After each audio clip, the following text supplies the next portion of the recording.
Hi, everybody. I'm so excited to be here with you today. We're going to be talking about how you can release your judgment so that you can start loving yourself more. Every time I start these Facebook live videos, I don't know if you can tell, but I'm a little nervous. And one of my friends was like, pretend like you're talking to me. Because I get like a little crazy. But then once I start talking, obviously you'll see my natural self coming out. So, if you want a little challenge, do a Facebook Live post and see how much you like doing that. I like it once we get into it, but the first part's always challenging. So let's stop judging ourselves today. And even me doing these Facebook Live posts, right? For me personally, I get to stop judging myself. I get to stop judging, like, what do I look like? Does my skin tone match? Should I be against the red wall or the beige wall? You know, all these things about judgment. We do that all of the time. And so I'm really glad to have you here today. This one should be pretty quick. I have a lot of things that I like to say about releasing judgment, but really, that's it. If we release our judgment, we release our self-criticism, we're actually going to be much more happy and we're going to love ourselves more. So let's just jump right in and we're going to, what is judgment, right? Judgment is when I think that there's a right and a wrong. There's something right or there's something wrong about me, or there's something right or there's something wrong about you. And this is a hard concept for a lot of people to understand. At first, they're like, well, yeah, obviously there's something right or there's something wrong. We're taught all the way back in our childhood about the difference between right and wrong. And so what I want to ask you is to suspend your disbelief for a minute and pretend like there actually is no such thing as right or wrong. For example, I have a tendency of being a really controlling person. This comes from my childhood. I can look back and go, well, I collected evidence here and there and all these places that made me have a little bit of a more controlling personality. And then, of course, I got to reprogram all of that and become less controlling. But there is pros and cons to being controlling. In a situation where the house is burning down, you're going to really enjoy having me there because I'm going to get us all out safely. I actually have a short story. Just the other day, we were in Niagara Falls. We were visiting this beautiful castle, which I can't remember the name of. It was in Toronto. And there was this 6-story tower with nobody directing traffic and these tiny little staircases that you could only go up and down one way. And my controller came out. And I was like, okay, people at the bottom of the stairs, you need to wait so that 600 people can come down. And I totally took charge of the whole thing and had everybody working and very systematically. And I can't tell you how many people were like, wow, thank you so much. We thought we were going to be up here forever. We thought we'd never get up. We thought we'd never get down. Actually, a couple of people were like, hey, could you do that again? Could you tell the people at the bottom that they need to wait? Or could you tell the people at the top it's time to come down? I just thought it was so funny that I guess that's not natural for everybody. So I could judge that I'm controlling. I could call it a bad thing or I could call it a good thing. But let's just call it controlling, and I'm going to allow myself to love myself right where I am. So let's do a test right now, okay? I want you to feel what it feels like inside of your body when you're criticized or when you think that you're doing something wrong, when you're judging yourself. So think of something inside of you, like for me it would be controlling, where I would criticize it and I would be like, you're not going to have any friends because you're controlling. Nobody likes a controlling person. Nobody likes somebody who laughs too loud. Nobody likes somebody who, is outrageous in their personality. Nobody likes somebody so skinny or so fat or whatever you say to yourself. I want you to feel it in your body. Feel where you hold that energy when you criticize yourself like that. If you're having trouble doing that, you can think about criticizing somebody else. Like maybe, I don't know, maybe your mom drinks too much or your husband drinks too much, or maybe somebody in your house is super passive and it annoys you, or maybe you want to tell them how annoying they are because they're so passive or whatever it is that they're doing, or maybe they're super loud and you're criticizing them for being super loud. So think about that and criticize somebody, be judgmental of somebody and feel where you feel that in your body. For me, I feel my throat close down a little bit and actually makes it a little hard to talk when I think about that. Okay, so now I want you to feel the difference between when you say something loving to yourself. So say something loving to yourself like, when I'm controlling, I help a lot of people out. right? Or I have really pretty blue eyes. I'm looking at them right now. I really like them. What's another thing that you could say about yourself that you really like? I work really hard. I'm really impressed with how hard I've worked this week. I'm so excited to be delivering this information to you guys. I'm so excited to be creating the programs that I'm created. Talk about yourself nicely. What does that feel like? If you have trouble doing that, you can talk about somebody else nicely. You could talk to me right now nicely. You could be like, Heather, what I love so much about you is your blue eyes, or whatever. And if you need to write it in the comments, you can do that too. But I want you to feel what it feels like in your body when you're being loving towards someone. If you have kids, this is generally really easy with kids. You can think about what you love about your kids. I want you to feel that in your body. Can you feel that? Give me a little thumbs up if you can feel what it feels like in your body to love yourself or love somebody else. And I want you to feel, where do you feel that? So when we love ourselves or we love somebody else, that's in our heart energy. We like literally carry it right here. And when we're using this energy to think, hello, I got a little thumbs up. When you're using this energy to think or feel, or, well, all of it, thinking and feeling is part of manifesting. And so what we're thinking about, what we're focusing on, it actually expands. And they've been doing a bunch of research on the heart energy. It's an actual real tangible thing that they're able to, measure it. They're able to measure it. And when you're thinking and feeling from here, you actually expand your thoughts like 10,000 times more powerfully out into the universe, which is why we say when we love somebody else or we love ourselves, we can actually feel a difference. Ingrid says, I definitely feel a difference in my body when I'm judging versus when I'm being kind and loving to myself. Yeah, awesome. Exactly. So thank you for participating with me and doing that. So this is what I'm going to tell you today. I want you to be you, whatever that means. I want you to be too loud. I want you to be too talkative. I want you to have an annoying laugh. If it's your nature to be quiet, be quiet. If you like to take a nap, take a nap. Stop judging yourself for who you are and what you want to be and how you want to be in the world. When we release our judgment, we actually make room inside of ourselves to hear intuitively exactly what we want to be in the world. So God or the universe or whatever you believe in made you perfectly.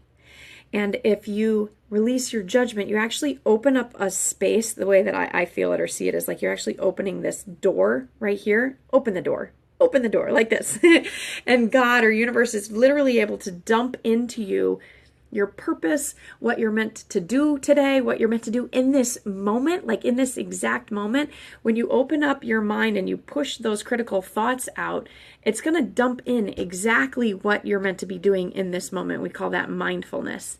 Yay, I got a little heart. Thank you. So what we want to do today is move into a place where we actually can acknowledge that we're perfectly made. We're absolutely perfect. Somebody at some point probably told you something different. A lot of times our parents want us to be or do something different than who we actually are. Awareness is for Michelle Reynolds. Michelle, thank you for joining me. So they want us to do or be something that we're not. And so when we do that, when somebody tells us, be a good girl, you literally are closing yourself off from everything that's possible, everything that's open to you in the universe. Yes, we're getting more thumbs up. We like this stuff. So, and of course, right now, my neighbor wants to hammer the wall, which I did with Michelle the other day. See the beautiful things on the wall? Look here, we did this side too. Oh, we put all of those up. Isn't that fun? So the neighbor's doing that right now. So I'm sorry about the noise. We'll have to just ignore it. We're not going to judge them. We're going to just send them love. And then maybe they'll stop making noise. Okay, so I want you to realize that you're perfectly made. Absolutely everything about you. Thank you for the nice frames comment. Absolutely everything about you is 100% perfect. You are perfectly made. And the moment that you tell yourself you're not is when you literally shut off your connection to your divine power. You shut off your connection to your intuitive ability. So stop it. Stop judging. Open your heart instead, because when you open your heart and you accept yourself and others for what is, you're actually able to manifest and create like 10,000 times more powerfully than you are when you close your little mind and pretend like everybody and everyone and yourself is bad. So here's some little tips. I have a couple of friends, one friend in particular, Kathleen. I don't know if she's watching right now, but I love when she says this. If I start talking badly about myself, she'll look me right in the eye and be like, don't talk about my friend like that. And I love it because I actually hear myself say that to myself now. So if I'm talking badly to myself and I'm like, you're so stupid, you shouldn't have, and I hear this in my head, I'll imagine Kathleen, or I'll imagine even myself now saying, don't talk to my friend like that. So it's very loving when we can do that for ourselves. Another thing you can do to stop the judgment is accept compliments. What if I looked at you, I'm looking at you right now in the camera, I can see you on the other side, and you are beautiful, absolutely radiant. Wow, you look amazing today. I like your hair like that. You're so beautiful.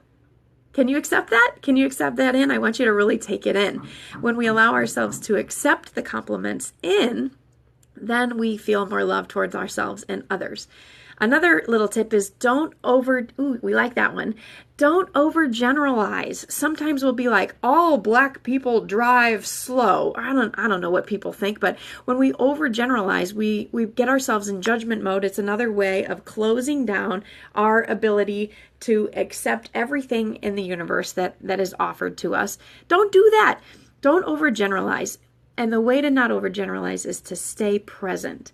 We want to stay present. We want to stay mindful in this moment right now. Is there anybody here who I want to judge? No, if you're sitting in front of me, I don't care what your culture is, what your heritage is, what your religion is, what your skin color is. If you and I are sitting here right here in this moment together and we're sharing together our lives, the judgment is gone because I'm connected to you. If we stay present, you literally can't have judgment when you're staying present with the person in front of you. It's when you start pulling from your past or pulling from what you think should be, that's when the judgment comes in. But when you're with the person who's right in front of you, just love them. And especially if you're operating from this part of your body and connecting with them from your heart, it's almost impossible to love somebody. If you connect in the eyes, you look right in somebody's eyes and connect with your heart, it's almost impossible to judge them. Okay, so mindfulness is the last piece. So who do you know personally that can benefit from some of these tips today? Can you think of somebody who may be a little judgmental? We're judging now, thinking about who might be judgmental, and who might be able to grow from some of this information, who might be able to shift. I know that I personally am able to shift when I give myself these reminders. It's helpful. Hopefully you're able to shift a little when I give you these reminders. And then maybe there's a couple more people in your life that you're wishing they could have the reminders. So go ahead and plop them right into this group. Well, no, don't plop people into the group. They don't like that. So you know what you can do? I made a video yesterday on my timeline about inviting people into this group, and the title of it is this group's name. So you could tag people in that and be like, hey, we did this talk today on judgment and releasing judgment, loving ourselves. I think you'd really like it. You should join this group. And then, throw them in there. Well, don't throw them in, but tag them in that post so they can choose. We want to give people free choice. That's also part of loving ourselves and others, giving each other free choice. So why don't you guys post in the comments? Michelle says, it used to be hard for me to accept compliments. You have helped me feel comfortable with that. Yay! That's so awesome to hear that. I'm going to accept that compliment. I love that you gave me a compliment when we're talking about compliments. That's fantastic. Thank you. And which of these tips do you guys want to use today? Are you going to learn how to keep yourself open? Are you going to focus on, we didn't even do that one. You can focus on positives and celebrate your successes. So this is something I really, really like to do at the end of the day when I'm going to bed. Generally, I say a prayer. I also like to read a chapter or two of a book. And then I like to focus on my successes of the day. And it feels so good. And I don't let myself criticize myself, right? So I'm not like, you didn't do anything today. You barely even got the laundry done. Seriously, if you got the laundry done, that's something to celebrate. You can celebrate your success if you get the laundry done. Ingrid says, I love telling myself, stop it. That's my friend you're talking about. This has really helped me. Yeah, Ingrid and I, we both know Kathleen, and she does that for us. And it's awesome. Doesn't it work? It works so good. I love that one also. So I hope you guys use that. I hope you hear me saying, stop it. Don't talk to my friend like that. And then eventually you'll start hearing yourself say, stop it. Don't talk to my friend like that, because you'll love yourself enough to be your own best friend. Yes, Ingrid gives me a thumbs up. Okay, fantastic. Are you going to be mindful today? Are you going to focus on the positives? Are you going to accept compliments? Are you going to let yourself live out loud? Are you going to laugh out loud? Are you going to let yourself take a nap and not judge it? Are you going to send loving energy from your heart to yourself or others? What are you going to do today? Post it in the comments. I really want to know. Thank you to everybody who's shared time with me this morning. And I hope this is helping. And if it's helping you, please, please, please, please, please share it, and please add people. Well, don't just add people in the group. People don't like that, but invite them. Invite people into the group, because we want to keep sharing with them. I've got at least 10 more days of this left and a couple bonus days. So there might be more than 12 days, and all of it is juicy, good stuff. Lots and lots of awareness. I want to bring peace to the planet. It starts with you loving yourself and empowering yourself. So thank you for being here with me and joining me today. Ingrid says she also loves the idea of staying open at the top of your head to be able to accept and to be able to accept compliments. Yes, both amazing things. As soon as we judge ourselves, we cut ourselves off from source or God. And we don't want to do that. It's not helpful. So thank you guys so much for joining me. I'm going to be doing this again tomorrow. I think tomorrow we're going to be talking about boundaries. If it's not boundaries, I don't know what it is. Oh, wait, I do have my notes here. So if it's not boundaries, we're going to be talking about your spiritual practice. Ooh, what does your spiritual practice have anything to do with loving yourself? It'll be one of those two topics. I'm going to talk with my friend Dagmar, who's helping me organize all of this. And we will be bringing that to you shortly. So have a wonderful day. Keep loving yourself, loving others. Stop judging yourself. And I'll talk to you guys tomorrow. Much love.